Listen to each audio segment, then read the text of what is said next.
Hi and welcome to my little internet den. Here on my channel I review a movie a day from Monday to Friday. Today we're talking about a Canadian horror film called Jikirag. It's directed by Alexander J. Baxter, Ligon Kiwatan, and Jessica Moutre, and stars Tracy Roth, Alexander J. Baxter, and Roy Camsall. Jikirag is a folk horror film that starts with a great concept, strong visuals, and a decent soundtrack, but manages to drag itself down with cheesy, unintelligible dialogue and poor script writing. The whole movie feels like an allegory for mankind destroying the earth and in return being destroyed. But the film doesn't do enough to flesh out the idea, and as an audience, we just end up confused, tired, and filled with questions. The plot goes like this.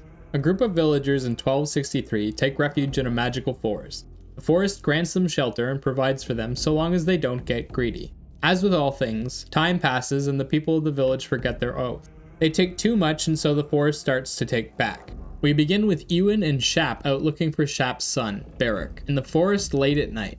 They find Barrick's body, but a monster finds them and chases them back to the village.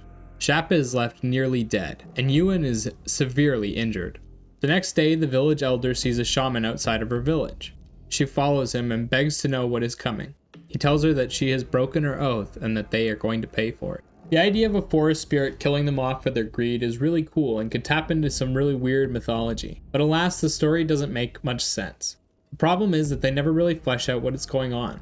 Little detail is given about why the deal was made or how it was broken, and none of the characters ever really develop or grow. The story feels like a Russian nesting doll situation, where every mystery you start to unravel leads to just another mystery. Dialogue isn't helping. They chose to do the entire movie in old-timey English, and it makes understanding the characters really difficult, and understanding the story almost impossible. They include a lot of detail that feels pointless and never answer the burning questions that they present. The acting ranges from really good to downright brilliant. Alexander J. Baxter as Ewan goes through a physical transformation over the course of the film, and his portrayal of it is just creepy and otherworldly. The way he held his head sideways while jutting his neck out was so disturbing. Voga, played by Tracy Roth, is an emotional wreck, and seeing this mentally broken old woman trying to hold it together was heartbreaking. She displays such powerful fear and sadness that it's really hard not to get drawn into her world. The soundtrack is filled with creepy, tense music and a lot of silence with ambient noise over it. In general, it elicits the right emotion and feels very in tune with the setting. Most of it is kind of forgettable, but there's one song in the middle that feels especially well used. They had a little girl sing over a montage of the villagers preparing their village, and it gives off this really haunting vibe. Burn it bright, seal the gate nice and tight. Visually, the film is fantastic.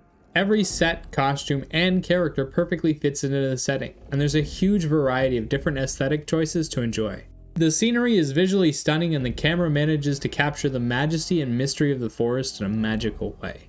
The camera work is smooth and full of movement, and they go out of their way to try risky shots. It definitely pays off and we get some incredible moments. Jikirag feels like an art house film.